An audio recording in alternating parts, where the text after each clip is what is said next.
as you can see here that I'm present in this Acceleradraw website. Inside this, I have created this kind of nodes. Like in the previous video, I have talked about the distributed P2P and all of these things, how the blockchain, what is blockchain and how it works. But here I'm going to be talking about the consensus protocol.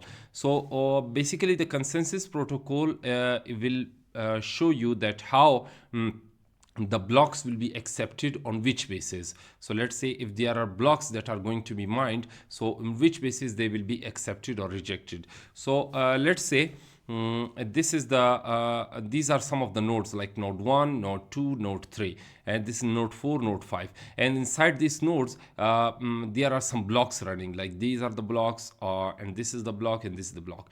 So in and similarly with node 4 and node 5, similar the blocks are running.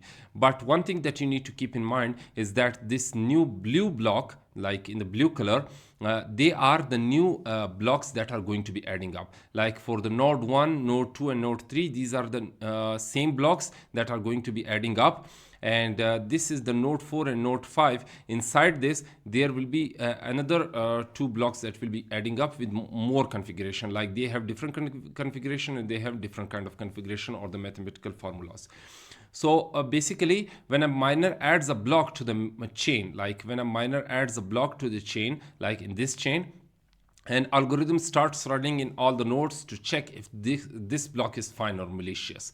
So even if the block is not malicious, let's say if all of these three blocks and these two blocks are not malicious, but even if they are not malicious, they on which basis they will be rejected or accepted. So basically they will be accepted based on the majority principle. So what do I mean by this? Basically, as you can see here, that this is the node 1, node 2 and node 3. So basically these are the three nodes, and obviously by indicating the three nodes, they will be having more power as compared to node 4 and node 5, because they are 3, they are 2. So they will be having more power. So as a result, they will be solving the mathematical problem in less amount of time as compared to the node 4 and node 5, because they will solve a mathematical problem in more time. So as a result, the majority stake will be given to this node 1, node 2 and node 3, and the blocks of these nodes will be accepted and these two blocks will be rejected. Why?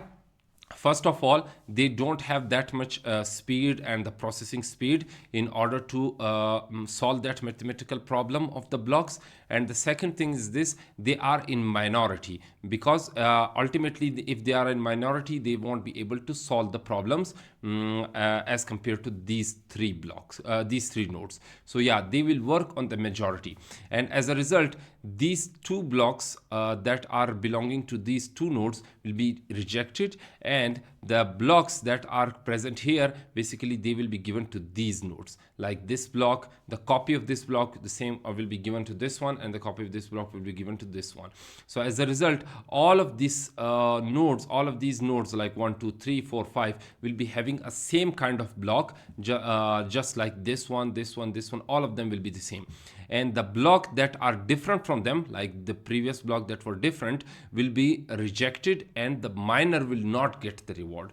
So the miner for this block will get the reward, but the miner for this block will not get the reward, because these blocks are mined in less nodes, and these blocks were not mining in the more nodes. So this is the point that you need to keep in mind, and they will be discarded, and the blocks that are present here, these blocks will be the same, will be given a copy to this these nodes also. So yeah, all of these blocks will be running the same mathematical calculation, and these blocks will be called the orphan block, and they will be discarded from the network.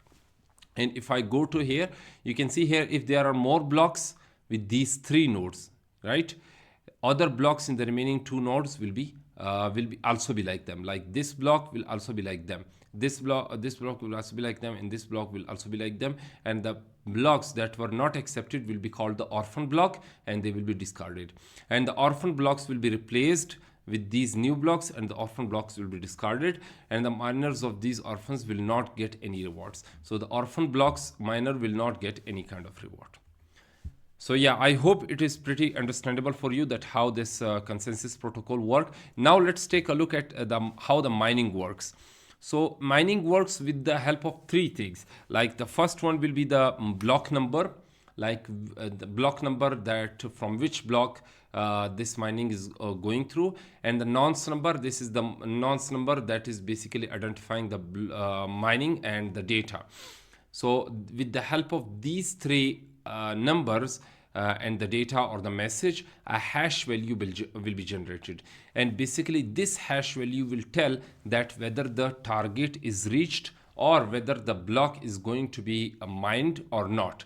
So if the hash is not generated, so the problem will not be solved. So what is the problem that is going to be solved? So let's take a look at this. So I hope you understood. Basically block number, nonce number and data will be equal to the hash number, and this hash value will show us that the problem is solved and a specific target is reached. I will be talking about the specific target later on, but you just need to keep this in mind, that if the hash value is created, then a specific target is reached and the math problem is solved.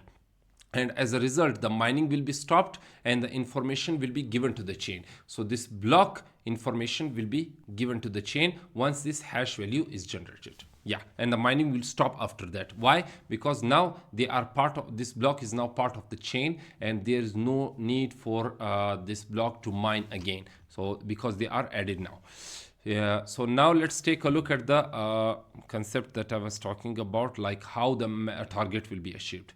So here you can see here that this is the block, this is the nonce number, this could be any kind of number, and this is the data.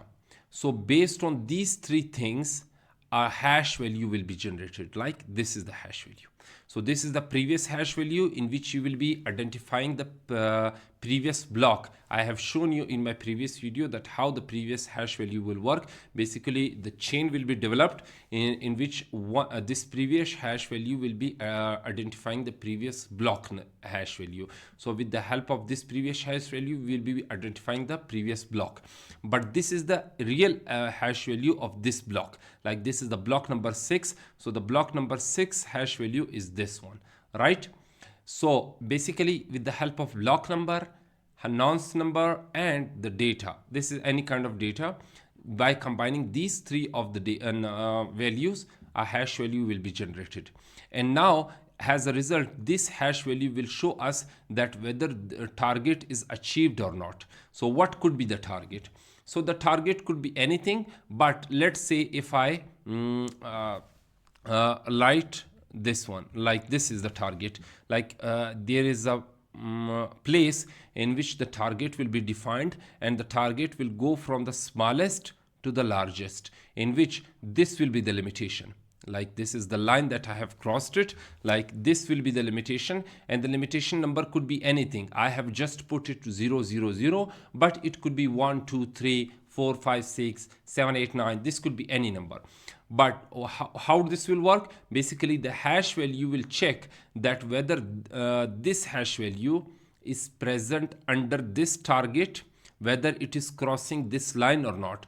If it is not crossing this line, or if it is just below this target, and the first three letters are 0 0 0, then it means that this hash value is going to be accepted and the target value is reached. And this is how the mathematical problem will work, right? So basically by combining these data, a hash value will be generated, and hash value will be checked in this place in which a target will be defined. A target could be anything, and the first three numbers will be like checked, in which if these three numbers of the hash values are below the target, like in this place, then it will show us that the target is reached, and after that a mining will stop, and this block number or this block as a whole will be included into the chain.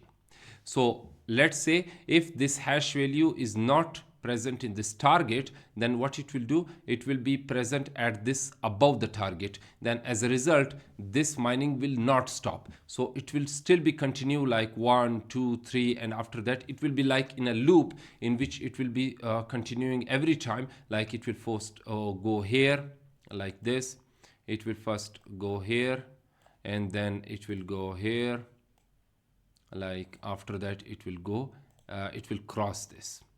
So once it crosses this, then the hash value will be accepting this target and it will stop the mining. And once it has stopped the mining, then the chain will be, or the block will be included into the blockchain. So yeah, this is what the mathematical problem is all about, that how the mathematical problem is solved. Once it achieves the target, then the mining will stop. So once if it has not achieved the target, then it will continuously go and on and on and on until it reaches to this target. So there is not any specific kind of number that will be that is mentioned here, that how much time is required to run this loop. Instead, this will be a continuous process that will be working on until it reaches the target. Yeah. So if the hash values are starting from 0, 0, 0, then the hash values will be in the target, right? So if the hash value is 0, this is just an example. It could be 1, 2, 3, 4, 5, 6, any kind of number. But I'm just giving in the number that if the hash values are starting from 0, 0, 0, then the hash values will be in the target. But if the hash values are not starting from the 0, 0, 0, then the hash values will not be in the target. It means that they are above the target. So 0, 0, 0 is showing us that this is under the target. So yeah, I hope you understood. Now let's take a look at this, what you can say, transaction and UTXOs, sorry. So what does this mean? So basically, when we do any kind of transaction, let's say the Bob give me 0.4 Bitcoin, and the John gave me 0.3 Bitcoin, Alex gave me 0.7 Bitcoin, and the what you can say, David gave me 0.1 Bitcoin. So what this means, so basically it means these all amounts that are 0.4, 0.3, 0.7, 0.1, these all amounts are known as UTXOs, or unspent transaction output. Basically they are given to me, but I have not spent it. So until it is spent, they will be called the UTXOs. Right? So they are not spent yet. So let's say if I want to spend this amount, so how can I do this? So basically there is a concept in the traditional banking sector that when any person like Bob, John, Alex or David give you the money, then when they give you the money, let's say John give you $1,000, Bob give you 2,000, Alex give you 3,000, David give you 4,000, then all of this amount will be combined or added up. Once this amount is combined, and after that if you want to buy a coffee from that amount, then from the whole amount a coffee amount will be deducted, and you can buy the coffee from that amount, and after that what you can say, the transaction will be subtracted from that, right? Let's say if the if there are $10,000 and $10,000 are given to you combined by Bob, John, Alex or David, then if you want to take some amount of money like $500 or $100,000, then this $1,000 will be deducted as a whole from this $10,000, and there will be $9,000 that will be remained in the account. So there will be not any kind of proper record from the not on your side that which amount of money is deducted, which amount of money is given to you from Bob or John or Alex. So the amount will be combined, and only the result will be will be with the banks, so not with you. So the blockchain solves this problem basically, or the blockchain is opposite than that. What this does basically, it when the Bob, John, Alex or David give any kind of money and you want to spend, let's say 0.5, so let's give it a value. First of all, 0.5. So let's say if you want to spend 0.5 amount of Bitcoin to buy the coffee, so in this case you what you can say, the algorithm will find that whether the amount that Bob has given you is 0.5. No, the amount that Bob has given you is not 0.5, instead it is 0.4. So similarly the John amount is 0.3, Alex amount is 0.7. So it means, so the Alex has given you 0.7, so it means that the 0.5 amount can be reached, and it is above the 0.5. The debit amount cannot be reached because it is way below the 0.5. So what this means, so the LX amount will be taken out from your account, and after that the LX amount will be divided into two parts. First of all, 0.5 Bitcoin will be given to the coffee shop in order to buy you a coffee, and 0.2 Bitcoin will be given back to you.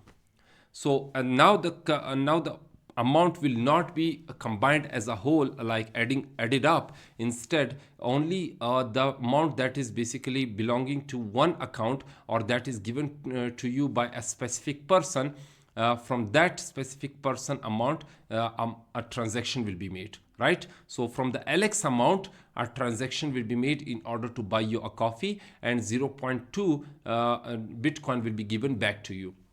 And here is the catch. And one thing that you need to also keep in mind is that from 0.2, 0.1 will be given to you, and 0.1 will be given to the wallet or the transaction that you are making as a tax. So it is like a charges that they will take from you. So now the 0.1 will be given to you, and 0.1 will be taken out from you from the wallet, and 0.5 will be given to the coffee shop. So now it means that the LX that has given you the money, that amount is spent, and only the Bob, John or David amount is present, and the LX amount is only 0.1. Why? Because the 0.1 Bitcoin is given to you. So let's say if there is another case. So let's what you can say, let's edit this. So let's say if I want to buy a coffee that is worth 0.8 Bitcoin. So how this will work? Basically, there is not any kind of person who has given me 0.8 Bitcoin. So what it will do, basically, it will add two transactions. Like this is the 0.7 and the 0.1. The 0.7 and 0.1 will be added up, and after that, when it will be combined to become a 0.8, the Bitcoin will buy me, this transaction will be happening, and after that I will be able to buy this coffee. So yeah, this is all about the transaction and how the UTXOs are working. So basically all of these things, all of the data will be called the UTXOs. Basically they are not spent, but when they are spent, then they will be spending like this. So basically each person each person amount will be spent individually instead of adding them up. So yeah. So just like the traditional banking is doing that, they add all the amount. This Bitcoin will not be doing this thing. Instead, it will be spending the individual person amount in order to give you any kind of service or coffee or any kind of product that you want to buy. So yeah, this is all about the transaction in UTXOs. So I hope you understood and liked this video. So if you liked it, then make sure to subscribe to my channel. And if you have any questions, then ask those questions in the comment section below. I'll be happy to answer all of them. So till then, goodbye.